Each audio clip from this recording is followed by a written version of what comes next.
So what is up, guys, and welcome back to another video. In today's video is a little bit something different. Nothing is new on the layout, and I'm waiting to do some stuff with some trains for a running video. So I thought I'd do a little video on my other hobby, and as you can see, it's model ships. So let me get back into the video, and I'll see you coming in. As you can see, my second hobby is building model ships. I'm mainly 1/350th scale and 1/500th scale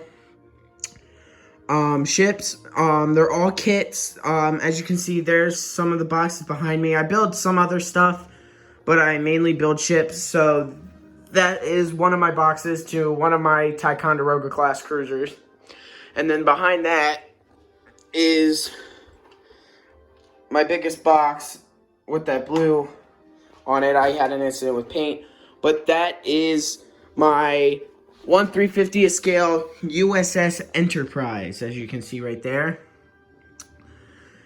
And in this video, I'm gonna do a separate review of all of them and how much each kit is, where I found them at, and how long they took me in. So, I'll be starting off with my smallest model kit. Off my first model kit, which is the smallest one I have. This is a Ticonderoga class cruiser. I have it as 71, which is the USS Cape St. George. I had many numbers I could number this, but I numbered it 71 because the Cape St. George which was the one that my father actually was on when he was in the Navy. So that's why I numbered it that one. But it's a smaller kit. It's really small. I believe it's 1/700th scale. Now, there are some differences in this Ticonderoga class and my other Ticonderoga class you're going to see. But here's some of the smallest details. It's really small, so there's not a lot of details. This one honestly only took me a couple days to do. I got it at my local hobby shop, which is Nicholas Smith, but on the bottom floor there's a model shop. They sell Legos, they sell RC cars, they sell a whole bunch of stuff, and I actually found this for $35. And it's a really cool kit. It does, on the box, most likely, I believe, does not say Cape St. George, but I don't remember because I don't have the box anymore. But yeah, this is the first kit. With my second kit, this is a Revell 1/500 scale, I believe, model kit. This is the USS Arizona, which was the one that I had got sunk in the attack on Pearl Harbor. There are a couple pieces missing, but as you can see, this is probably one of my very first model kits. Was young and wasn't too great at them, but you'll see as I get through, it gets better and better. But as you can see, I'm missing one of the main guns up there, and then I kind of been scratch building one back here to match. But this is from Revell. It cost $25 at my, when I got it at Michael's. But I've seen it around for the same price in most hobby places. So the turrets used to move. The only one that I believe moves is this one now. And it did come with rigging, and I just followed the instructions in this one. It even comes with a little plane. It has all the lifeboats. Some of these move, some of these don't. But as you can see, it was one of my first kits, and it's really sloppy with the paint job. But we all get better in things, and luckily this was one of them. So it's not a detail, really that much detail, but like I said, I needed to start off with a simple kit. So let me get into my second Going kit. up the line, This was one of my newer kits, but it's not new. But as you can see, I definitely got better. This is the USS Missouri, and it's a really nice kit. The only thing that bothers me about it is it does not have anything on the back. This one, all the turrets move. All of them. Really nice. This one is tighter than the other ones. But this one is pretty detailed. It's really nice to me. As you can see, my paint's still a little sloppy, but it's not as bad. And the bottom is definitely way better. The stripings, the red to black to the gray is pretty nice. Unfortunately, I lost the numbers when I was painting it because I still wasn't good and I put the decals on before I painted it. Here's the back. And as you can see, it was a wooden deck, unlike most newer ones. As you can see, I'm missing a couple things. Now, this kit, surprisingly, for the price was $25. It's also a Revell kit. This one is a skill level 4. I found this one at Hobby Lobby, but I've seen it in many other places for the same exact price, just like the Arizona. And it's a really nice kit. This one took me about a week to do. The Arizona took me about a week to do. With some of these older kits, I kind of rushed. When I was younger, I should have taken my time so I could have learned things, but I lost the stands, so I built some custom stands. So let's get into my next one. Kind of leaving the Navy ships for right now. This is my 1/500th scale RMS Titanic, which the box is right there. I got this actually a month ago, and a couple of you guys who are on Cross Anchors Railroad's Discord saw the progress. It only took me 3 days to do. The price of it was $21.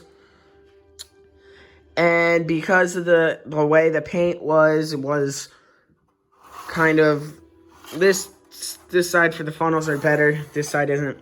But the striping on this one is definitely better than my other ones of before. My next two are really detailed and amazing. But this is a Revell kit, just like the other two. This one cost me $21. Like I said, this one comes with quite a bit of detail. As you can see, quite a bit of rigging. It's not perfect, but it's perfect for my taste. It has all the detail that I think is fine. Many of you guys should know the story of the Titanic, about it hitting the iceberg, so I'm not going to get into that.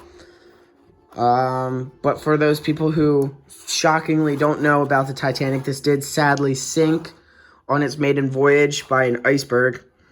But yeah, so it even has all 3 propellers. The outer 2 were coal-fired, and the middle one was a turbine, I believe. But yeah, so quick review of my Revell 1/500 scale Titanic. Let's get into the bigger two. Getting into this video of my next ship. I'm getting it at this angle because I think this is one of the best angles. This is a USS Ticonderoga number CG-47. This was the first of its class. It's the older version. Like I said, there was some differences. Like this one, there's a difference there compared to the other one. But this one is a 1/350th scale model. It's a big scale. It's really nice. I was able to get a lot of detail into this.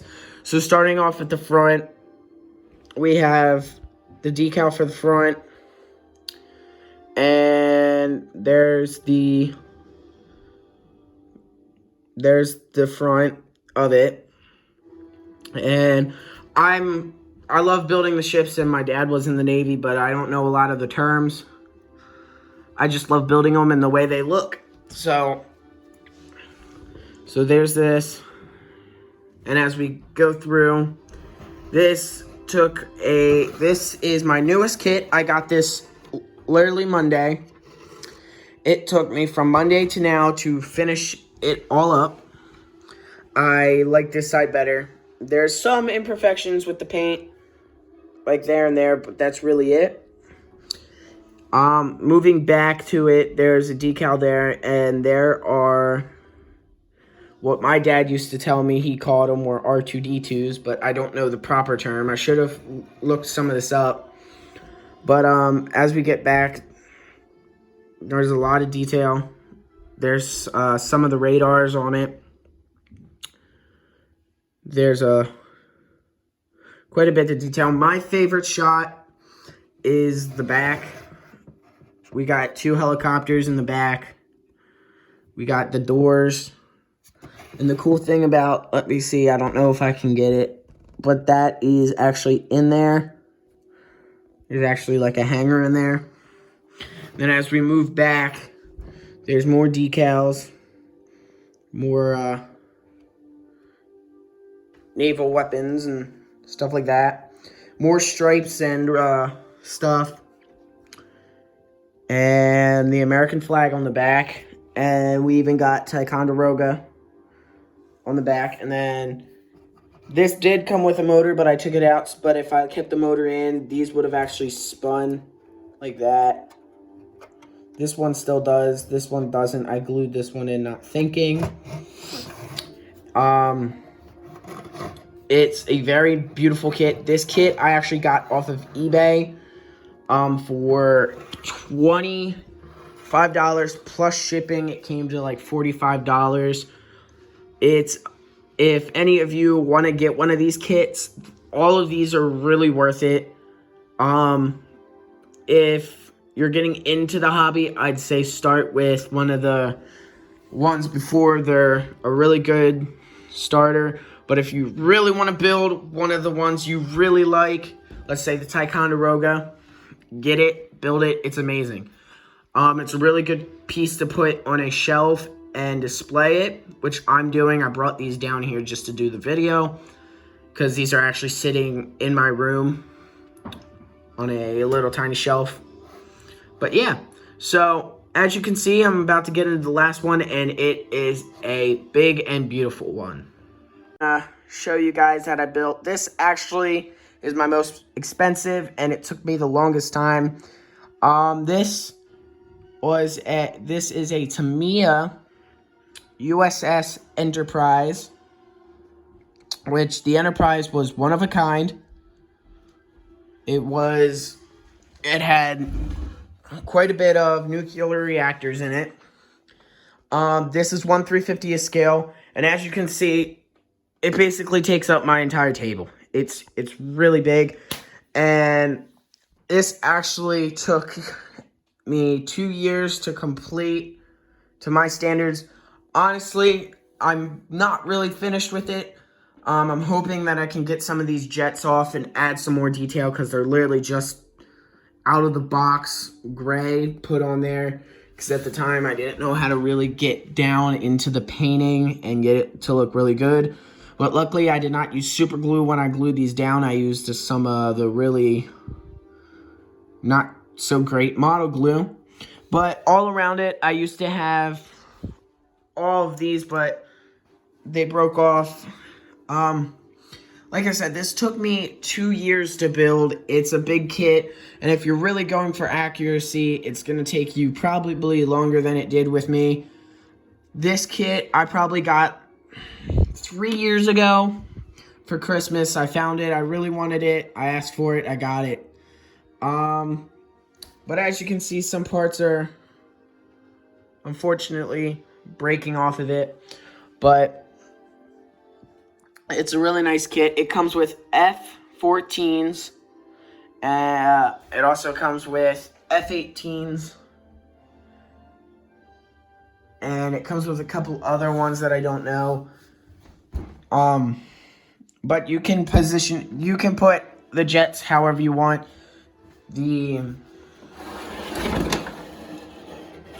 These actually, you can position how you want. I have all of them up, but you can have them all the way down here, so you can have them coming up and down. What else? Here's the bridge. So it's a really cool kit.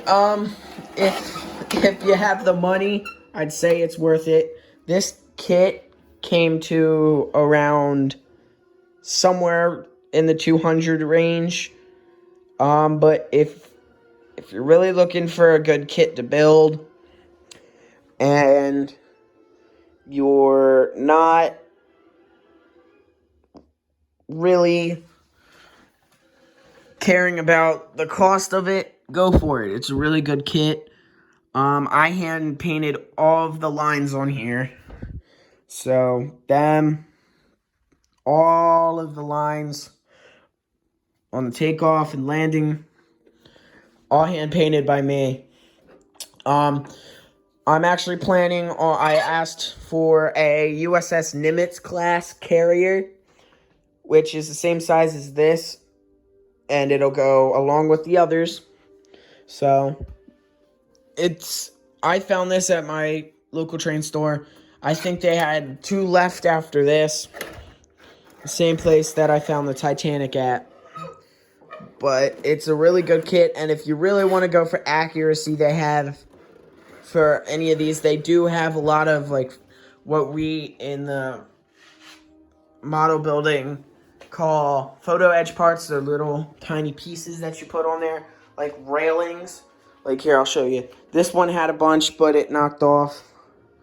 Let's see if it'll focus. Those little railings, they're additional. A lot of these kits don't come with them, so if you want to add railings, you can. But, yeah. So, this video, I know it's not trains, but you know what? I'll come out and I'll give you a little update on the trains. Not a lot has happened. That's the trains, other than I'm extended the mountains a bit. But, yeah. So, let me come back to the models. So, I hope you guys enjoyed this. I wanted to do something different. I know I have a couple veterans and people on my channel. So, I really hope you guys enjoyed this little tiny different video. And I hope to see you guys in the next one. Bye.